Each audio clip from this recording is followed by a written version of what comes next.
Those of you who are interested in this channel will have noted that I've been relatively quiet for a while. And that's because I think we're kind of at the point where saying things is not all that helpful. I think that the talk apocalypse has finally arrived. It's sort of like you're traveling down the road and you realize that the wheels have come off. And and yet all anyone can think of doing is talking about the fact that the wheels is coming off, which is not going to do us much good.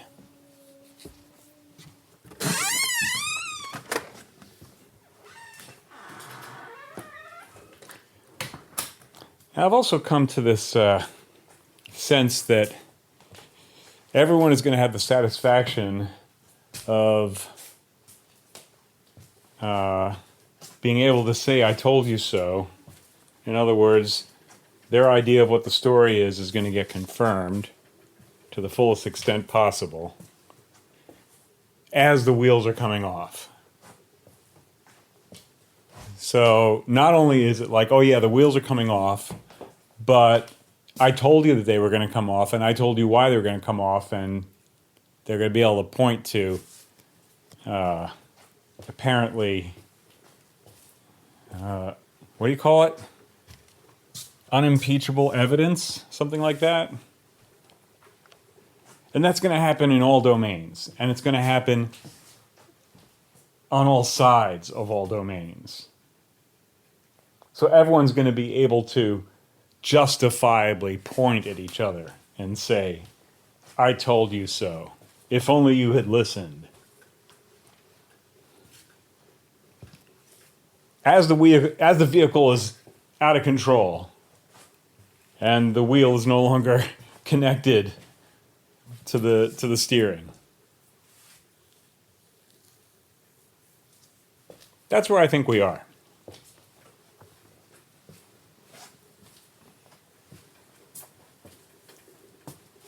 And I kind of want to illustrate this by talking about one particular thing that's about to happen.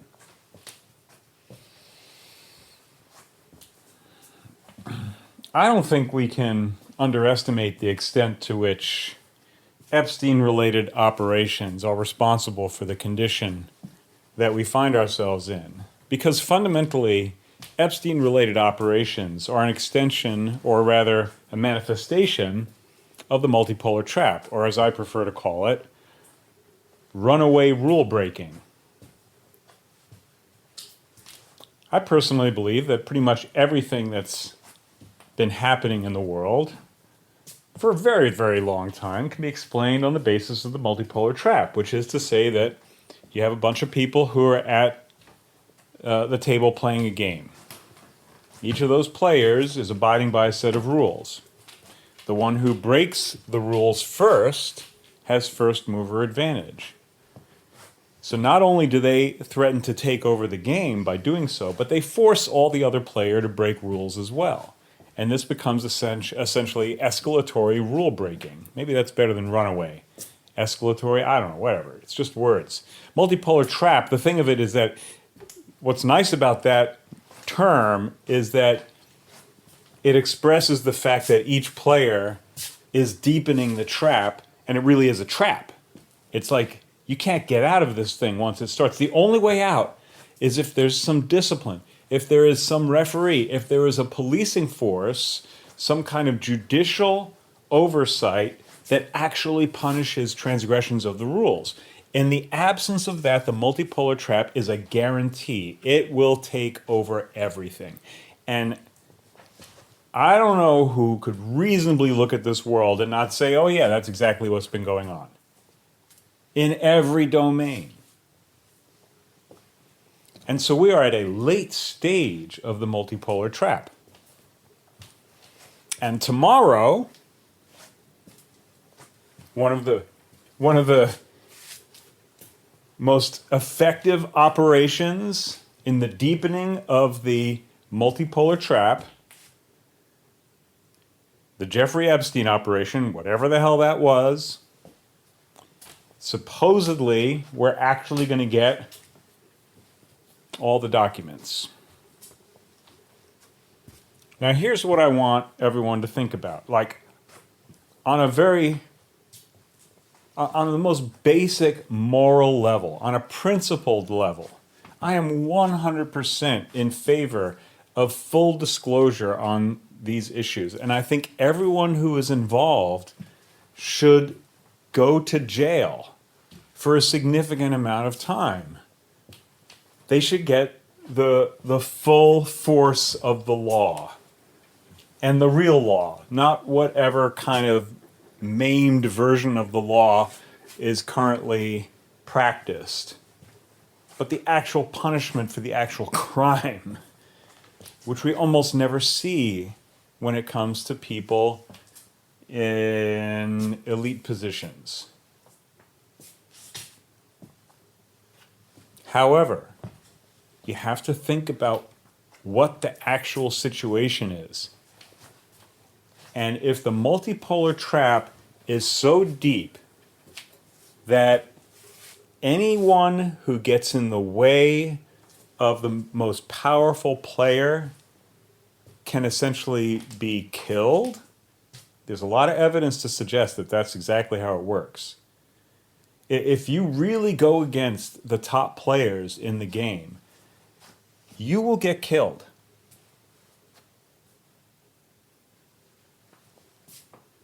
And so, if the Epstein operation was something that was extremely important to top players, and maybe it wasn't, maybe it was a mid-level thing that could be sacrificed, but if it was an extremely important thing, and one would think it is because it involves top officials in Israel, in the UK, in the United States, and elsewhere around the world, right?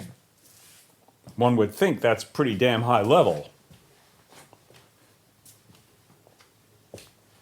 If it involves real, top-level stuff, then the details of that operation being revealed would not happen unless the most powerful players wanted that to happen. And what does that actually do?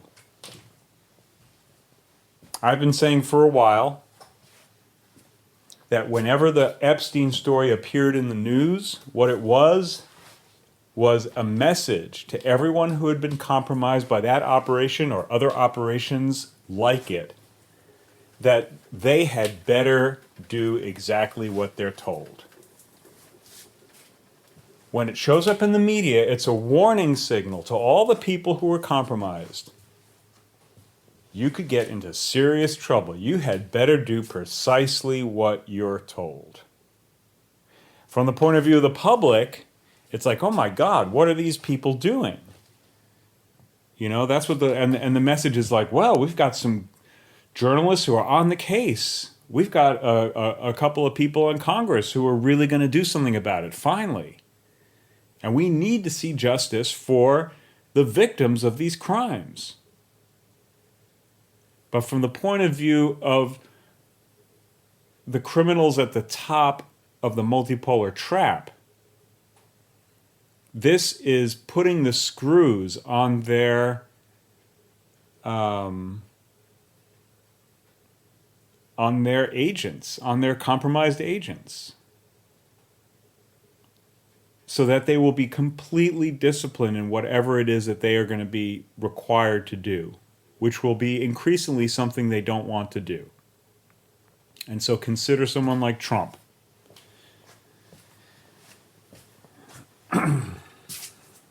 We don't know exactly what the story is with him, but we know that he's someone who very much likes to be loved and adored. We know that he likes to think of himself as being very powerful and significant in the world. We know that he claims to want to save the United States, to make America great again, blah, blah, blah. And he claims to be someone who doesn't want war.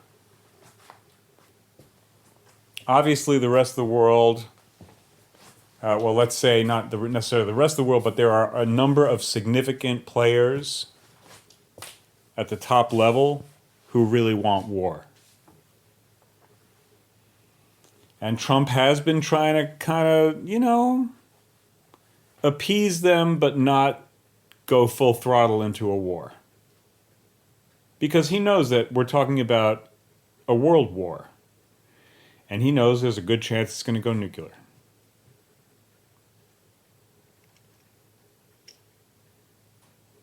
And so, as with every other administration, when they want the president to do something that the president doesn't want to do, they roll out a scandal. And boy, do they have a whopper for this guy. Because he stepped right in it when he was a young man. He was Jeffrey Epstein's quote-unquote best friend.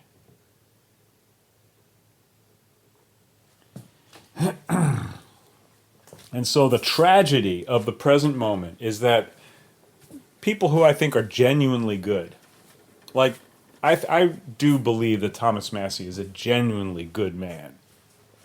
And I think that most of the people who are working to try to bring justice on the Epstein case are really good people trying to do the right thing. But they just might be putting the screws on Trump to the point where he's going to capitulate to world war. And maybe a bunch of other things too that are equally bad. Although, equally bad. How can you say that? World war is about as bad as it can get, right?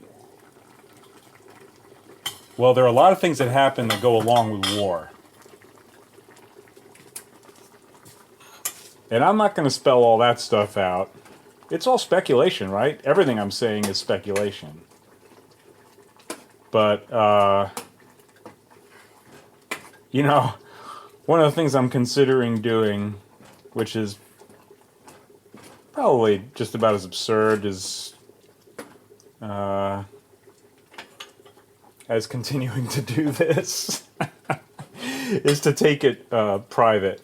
Because I really do think that in information gulag and in the talk apocalypse, it's just kind of ridiculous and really a bad idea to talk into the void. I much prefer the idea of having a small little enclave that's somewhat private. So this may be one of the last episodes that I release fully publicly. Maybe I'll do little teasers. Maybe there'll be another couple before I do this, because I do want to kind of work things up a little bit. I think I'm going to make the Substack the main thing. Patreon will still be there, but, whatever. It'll just sort of be a mirror of the Substack. And make it a more insular type of thing. And I don't really care how many people join. I'm going to make it cheap, but not free. Although, if there are people who want to be a part of it and just can't afford it, which I totally get, then just, reach out to me and let's make a deal. I'll just ask you to do something to help promote the project.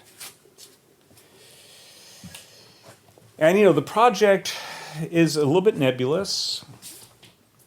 We have this podcast here, Assembly of Silence. There's Taiji Reality, which is a set of ideas that I kind of think of as being really the main thing I'm interested in, but it's a bit esoteric, and I'm working on, I think, what is getting close to, the most coherent theory, or perhaps hypothesis. It's somewhere between a hypothesis and a theory at this point. On just in general, the most coherent theory that I've run across. I think it has that potential. Let's say that. And it's taken some extremely interesting turns recently over the last few months. And I haven't released anything about it yet because I really don't want to jump the gun. I'm trying to be more careful. because it's easy to make mistakes, you know. And so that's a part of it, and I don't know, music may play a role in it. Neurotic Terrain, which is kind of another podcast that I've been doing on occasion with a friend of mine, may also continue on some level. So there's a lot of excuse me, a lot of things happening, and I'm not sure what it will all end up becoming, but there continues to be activity, even though I haven't really released much. There is a archive of unreleased material that's really gotten to be kind of significant. I think that may be the first thing I just create as something that's available to people who sign up. Anyway, that's just a set of ideas that I think are worth considering at this particular point, because I think there's a counterintuitive dimension to what's happening in the world right now, and that this is just one example of that. And I think that while everyone will get to will just getting over a flu, will get to feel as if they were justified in their condemnation of others, there will be another way in which they are just tragically wrong about all. And in a certain sense, when the wheels come off and everyone is in a car, like, whose fault it is it's not really relevant until you can safely get out of the vehicle. And there's no way to safely get out of this vehicle right now. So, but that won't stop people from tearing each other to shreds if the present circumstance continues in the direction it's going, because that's certainly what everyone is being provoked into doing. There's a real concerted effort to try to get everyone to despise each other to the point that they're ready to tear each other's heads off when everything goes to shit. So I guess we'll see how good a job they're doing at making that into a reality when the time comes. But I think we're not too far from that time.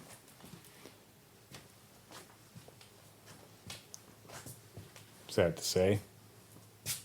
I've been saying if you blindfold yourself and you spin around and point in any direction and take the blindfold off, you're going to see something that indicates that things are really screwed. And if that's not what you're seeing, I don't know what to tell you at this point.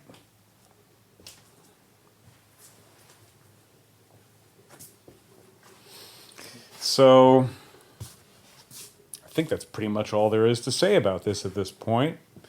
We'll see where it all goes. I think probably the best thing to do is to breathe, relax, and do your best.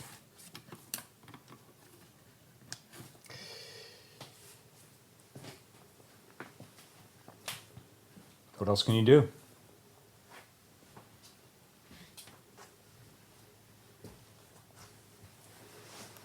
Okay. Everyone take care out there.